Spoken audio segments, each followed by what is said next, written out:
Now, back to the show. Ladies and gentlemen, Try not to be a fan so much and be a pro every now and then, huh? Dave Softy Mahler. All right, wise words there from Dave Henderson right there, telling me to every now and then stop being such a homer fan and go out and be a pro. And a guy that has been living up to that standard for 21 consecutive years on this radio station. This is a very, very surreal moment for me. And let's turn his mic on there. See, they've already run you out already, Gas. You know what? Hey, here's the truth. You want to know the truth? So I'm here this morning. Yeah. I come up and I visit with Mitchie for a while. Come back today. Key card not working. Yeah, well, it's that quick. I got a day left, and I'm blocked from coming. If I get here at 3 today and can't get in, right, to hell you're with done. It. Somebody else can do the show. This could be technically right now. This could be the last time. Your final appearance on this radio station. If I get back at 3 and I got to come through like a commoner in the front office, then I'm like, to hell with it. I love it. You don't want me? I love it. Well, first of all, and I'm going to get kind of corny here and maybe even emotional. I'm just warning you guys right now. Oh, boy. This is a very sad day for me. I mean, to hear, first of all, the word that came down a couple days ago that you were leaving after 21 years, it is impossible for me. And I mean this with all my heart. Impossible to imagine this radio station without you. Well, I appreciate that. It's sometimes a little bit, we get, as much as we talk about, family and balance and all that, and we all try to achieve that, we get defined by our jobs no doubt in this world. Maybe too much. And maybe too much. Yeah. And this was something that has happened, and it's a wonderful feeling, to be able to kind of put this now on a shelf and look at it and admire it, and I think most people have been happy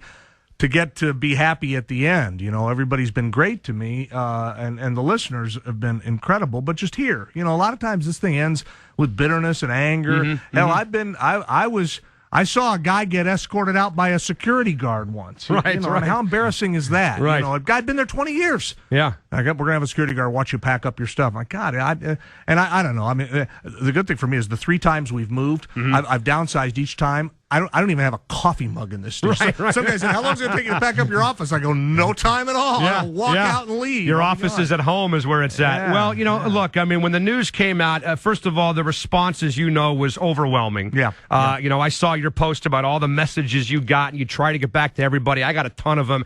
People asking 2 things. Why now, and was it his call? Talk about that.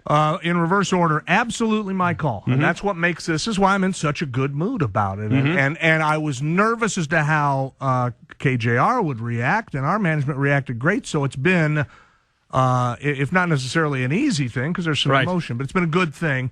Why now is in September or so, I started thinking about what I was doing, and I started thinking about how long I've been doing this, and it just feels like it's time to maybe take a step back. I've joked over the years about the little voice in my head that's telling me to shut up because everybody's heard everything you have to say, and it was getting louder and louder. I found myself maybe once or twice catching myself not caring about something I should care about. And I thought, all right, you know what? There you go. That's a good sign.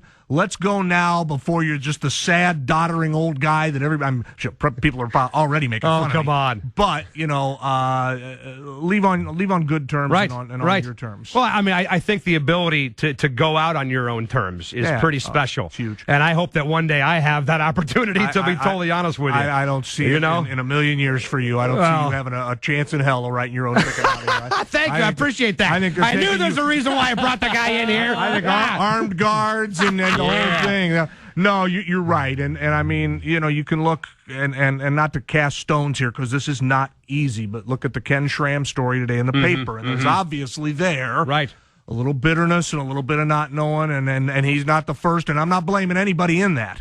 But for me, it's 180 degrees the other way. It's good. Like, this is good, and we all feel good about it. And it's, there's the doors will remain open here. They've been very kind to me. They've said that they want me to consider this place a home. And right. So when Renee kicks you out, you can come sleep here on a couch. Except I can't get in. Right. Apker's got more access to this building right now than me. The intern's got more access than you do, for God's sakes. But, I think one of the cool things about your career here, and I mean, again, we could talk for 4 hours, you and I, about all the memories we've got from taking the trip to Chicago for the finals in '96 and the fun we had there, and going to Detroit for the Super Bowl, and traveling with the Sonics in the playoffs, and going down to L.A. LA and Houston and all the fun we had. I mean, that clip that you play at the end of your gas pump every day. Yeah. Sherry Hansen, the old PR director for the Sonics. That's it. Thank you. We're done. Right. I was in the locker room when those words were uttered, and you taped that conversation. It was out in L.A. It was right in L.A. Yeah, I mean, at the old Forum, right? Yeah. And those were fun times and great times, and the travel stories are always good. And just the day-to-day here has been a lot of fun. This has been a fun place to work, and I think that shows through in what we do on the air. What's your favorite moment here?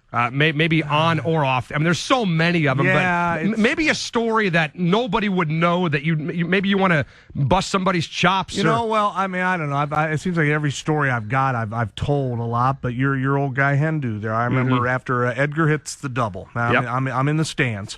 Edgar hits the double. I'm with Renee, and we're just going crazy. But I've got to leave to go host our post-game show, which we're doing in the Roadhog outside FX McCrory's. Which is now probably in some dump somewhere. Who knows where that thing is, right? So unfortunately, the greatest baseball party ever in the Kingdome, I got to leave. But I stay for a minute. I soak it up, and I go, look, I got to go. Tom Lee wants me on the air as quickly as I can after the game is over. So I run up to the concourse. There is not a soul on the concourse. Right. And I think to myself, I got to go to the bathroom. And we didn't have a bathroom in the Roadhog, and I know I'm going to be on the air for like 3 straight hours. Yeah. I'm like, this seems like a real good time to visit one of the fine, clean troughs in the Kingdome. And the troughs, you remember those things? So I go running. I'm running. I go running into the bathroom, and I hear running footsteps coming from the other entrance. And I look up, and it's Dave Henderson. Wow. And he goes, Gas! And I go, and he hugs me. And I remember at that time thinking, boy, I think everybody knows Hendu loves this town, but I wish everybody could have seen the look. He was so happy. And he wasn't, he didn't play on that game. Right. He was happy that the Mariners had this magical moment. And I wish there'd been a picture of me and Dave hugging warmly in a men's room. God. Double. That picture might actually be out there somewhere. You might want to hope that it stays that way. And then I said, hey, come on, let me go. Yeah, for me, just, all the road trips with you, man, going out to Chicago in 96 for the finals when I had been here for 2 years and was Vinny's producer back then, and hanging out with you and the Graz and Tom Lee, and, Pat Haller, your old producer, who gave me the name Softy, by the way. I'm not sure if people know that or not. Yeah. It's just been a great run for you. And I think for me, if I could duplicate what you've done, being able to be you on the air. There's people that like to bust your chops about the NASCAR and the horse racing, but it's your love. Yeah. And you've been able to do it. And for me, talking Husky football and being a geek about Star Wars and all that, that's the one thing this station has allowed us to do, is to be us. Right. And it's been beautiful. And you got me kind of hooked on horse racing. Haven't gotten me hooked on NASCAR yet, by the way. Go to a race. Yeah, but you got me hooked on horse racing. So, you're a pioneer in Seattle sports talk radio, and you've had a huge influence on my career and my life, and I'm just sorry to see you go, man. You're kind to say that, and I appreciate it, and you're right. They've let us do what we want to do here, and that's why I've been here 21 years. Graz stayed here for 15, 16. Mitch has been here 18 and a half. Finesse now's been here for a while. Puck. Mitch came in right after me. It's right because we've always been given unbelievable creative control in what we do, and that's a real pat on the back to the people who've called the shots here. And we haven't done everything right, and they haven't done everything right. But they've allowed us to be ourselves. You're right about that. All right, your final show today. Mm-hmm. You'll be off there at 5 o'clock before the third. And then what are you going to do tomorrow?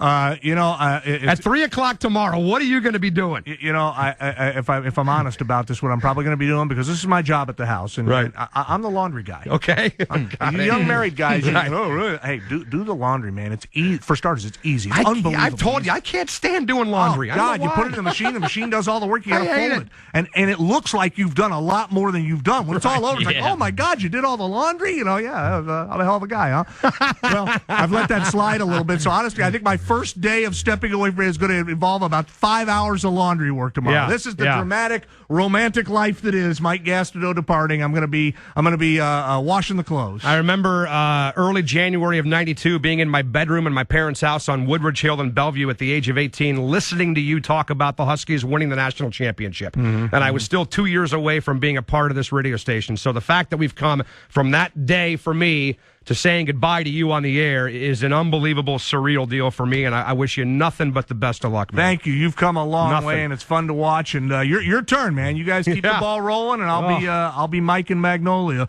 Hey, what do you think, man?